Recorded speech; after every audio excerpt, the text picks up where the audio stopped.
for the side of Barcode. Pero kasi madami ring CC effect yung sa WeTrend eh. So magkakaalaman tayo kung sino ba yung may mas malinis na execution. Guys, gusto ko lang sabihin sa inyo, preposition.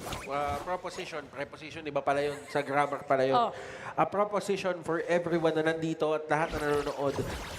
ACT just beat Blacklist International. How crazy would it be kung same day Barcode beats WeTrend? Wow. Tingnan natin, pasok tayo. Napakaganda ng store na pwede na abegan na to. Again, the teams right now are really leveling up. Teka lang, speaking of leveling up, invade ka agad! Maagang ang flash WeTrend! out ang gagawin ni Cristo. Si Valduz tuloy-tuloy dahil yung fan.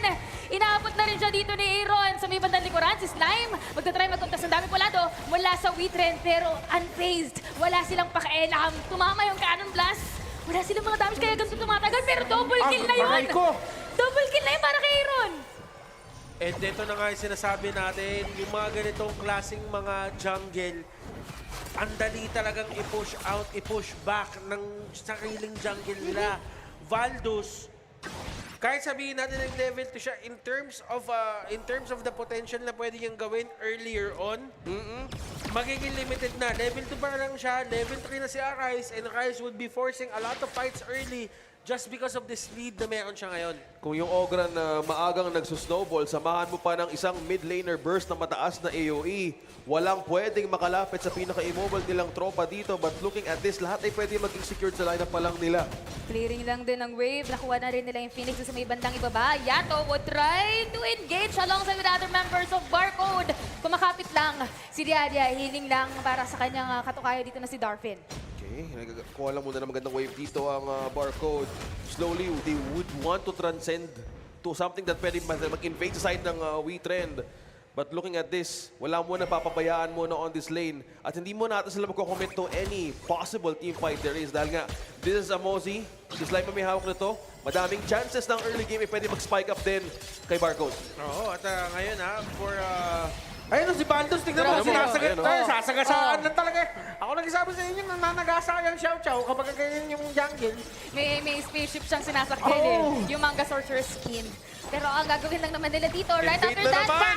another invasion doon sa may Crimson Golem. Mamamatay. Napop na rin yung passive ni Yato. Pero good as gone. Another 2-man takedown mula sa WeTrend.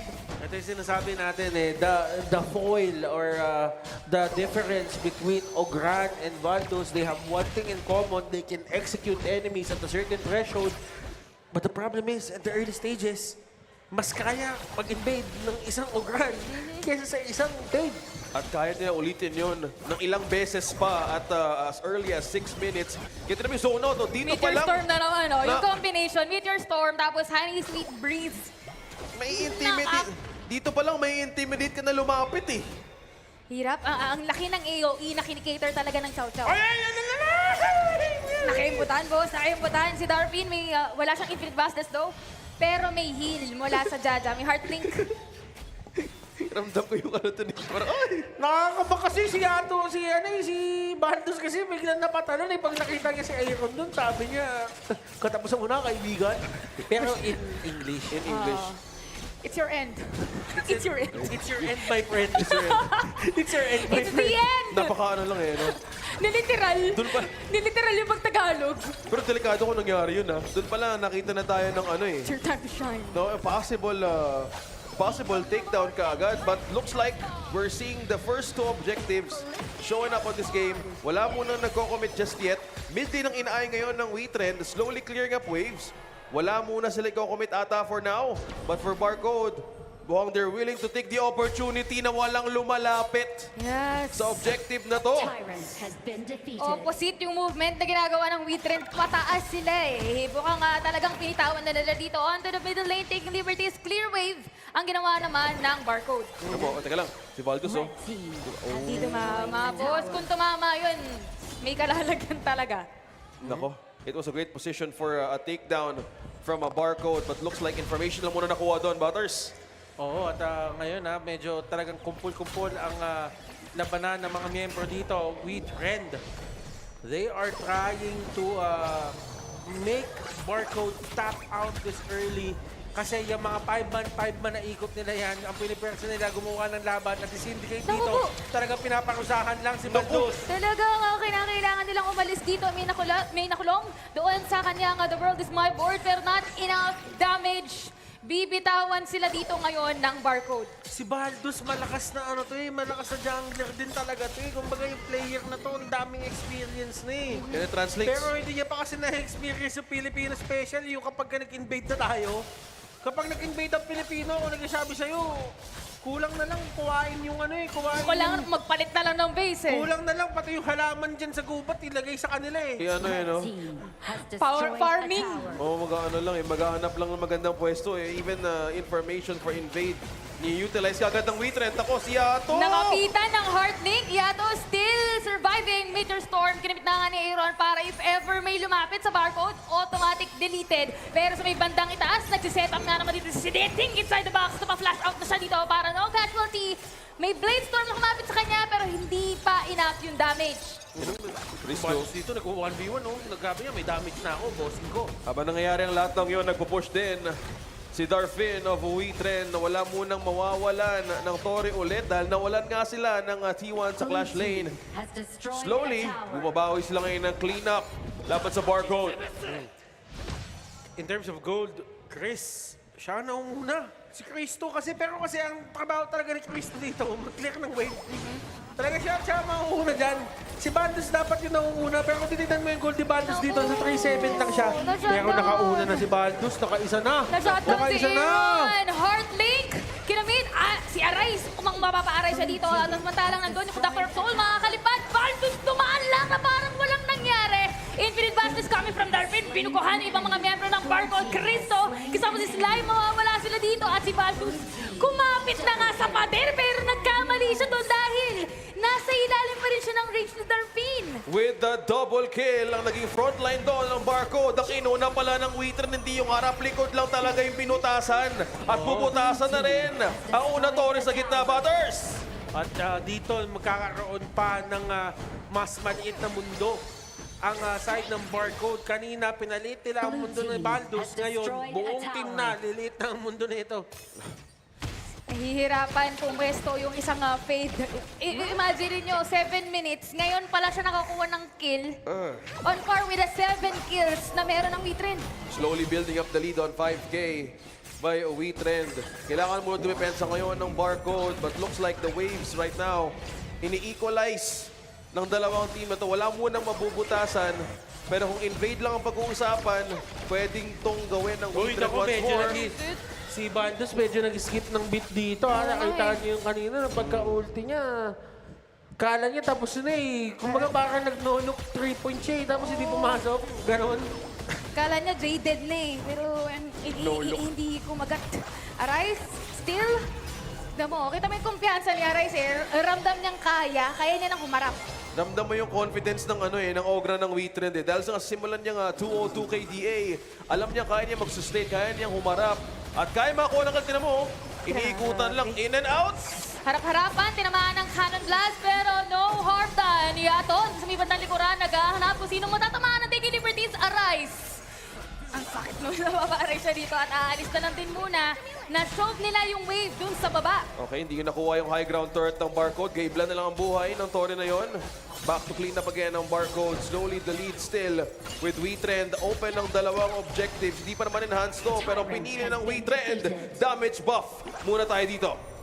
And Mayin, dito ni Syndicate, siya lang yung kailangan talaga para kay take-down si Balduz. Tingnan na natin kung paano magiging interaction kasi sa Syndicate din, yung taga-clear dito, taga-hanap ng pwesto. Pero kasi pakiramdam ko, si Cristo, di ba, pinag-clear ng wave kanina. Oo. Ngayon, ang kailangan na gawin ni Cristo dito, sumama na siya dun sa mga teammate niya. Si Balduz na yung makapag-farm. Lalo pat mobility po pwedeng gawin na yun ng paulit-ulit. Pero kung titignan mo, Syndicate, para siyang nakabuntot palagi kay Fade. Kaya hindi rin makapwesto. Digging inside the box, or rather, the world is my board. Nakatumaan yung dalawa. Wala naman din damage follow-up mula sa barcode. At yung ibang mga miyembro ng Witrend, especially Darwin, binaming palm na lang yung Torre. Hindi na kailangan ng minion. Alam na lang, pwede maklear din ng barcode. T2 na lang open. Dalawang T2 up top and mid. So nagbabantay na rin sila. Opening up the enhanced objectives once more. Pwedeng kumuha ulit ng buff yung dalawang kumpanan na to. But the scoreboard of 7-1. Mas may abanse dito ang WeTrend for another damage buff. Tyrant. Over and over and over again. That's the third Tyrant na sa kanila napupunta uncontested.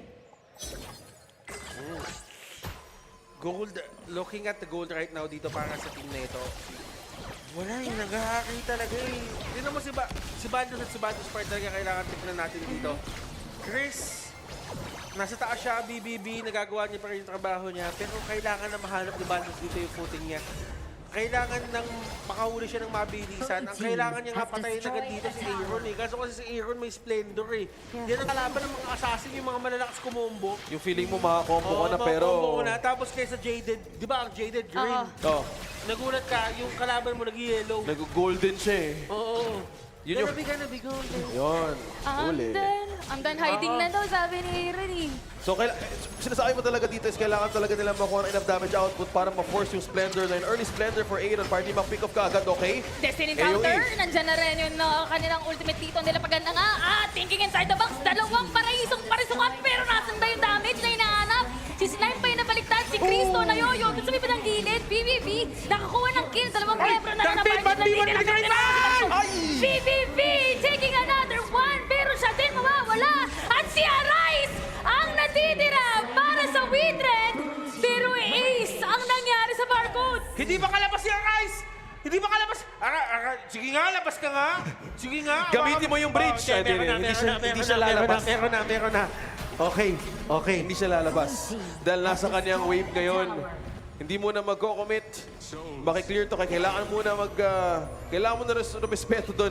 Balikan natin yung isa replay butters. Oo, at nakikita mo naman yung effort dito ni Valduz na huliin si Aaron. Pero Aaron gets to live. At yung pagiging aggressive ni Darpin, nag-pay off naman.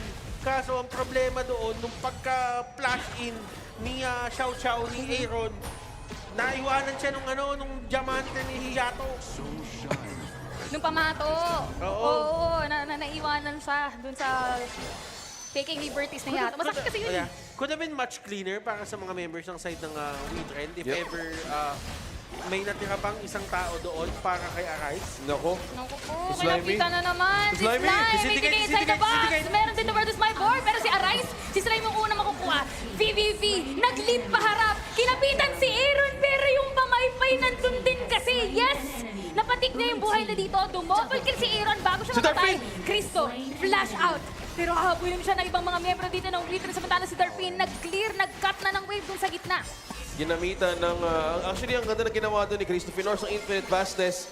Pero nakita ng WeTrend na walang nakabantay sa Dragon ko sa nalalanding. Nag-clear na lang muna. Dahil nawala nga si Arise sa Aaron doon. Is Barcode doing the right defense ngayon, Butters? Na lahat ng waves ay nagpupush sa kanilang base na daan. Pero alam mo, as much as gusto natin sabihin dito na lahat ng waves nagtutulak para sa kanila, you have to realize din dito, OSX, na hindi din kasi lumalaban yung WeTrend na hindi pabor yung minion sa kanila eh. Kumbaga parang pumipili talaga sila ng timing, kailangan muna may maklear. Pero yung barcode dito, talagang ginugo nila head-on yung mga members ng side ng WeTrend. Maganda na yung ginagawa nila, yung paglaban nila. Actually, napipigilan nila yung matapos yung laro eh. Pero kasi, it's just a matter of time till makakuha pa ng mga certain objectives, makakuha pa ng, alam mo yun, malingat lang ng onte, may mga minions sa pala sa base, yung mga nangyayaring mga ganun. Kasi pabilis na ng pabilis yung mga minions dito ngayon eh. At meron ding makapal na wave na pwedeng dumipensa sa mga minions na pwedeng i-counter sa Barcode. Sumisilip ngayon from Barcode. Pinapalapit. Pinapabitaw sila sa Tyrant. Napilitan na nga sila mag-react dito. The world is my board. Once again, will be completed. Syndicate! Doon Sa sa may likod! bandang gilid naman, pumesto pa si Syndicate. Mamamatay si VVV. Infinite Vastness. Hahabulin na Rinser move. Yung gagawin dito ng WeTrend Yato. Napap na kanyang passive dito at mamamatay na rin siya. Darby against Cristo! At nagwawala na nga sila dito dahil si Trent. Oy! Mace and the Rise nang galing doon sa may bandang likuran. Darpin with a double kill. Ay, Pero nako! si Cristo, Hanggang bukas tayo dyan! dalawang Hanggang miyembro bukas tayo dyan! yung Ang kunat! inaantay dito. Ang kunat! Nandun na Ang yung dragon! dragon! Sira na, Cristo! Yung dragon! Yung dragon, busy na nagsa-tower lock dito pero parang napanood ko na to. Si Cristo na lang nanditirahin ng Ace! At Wither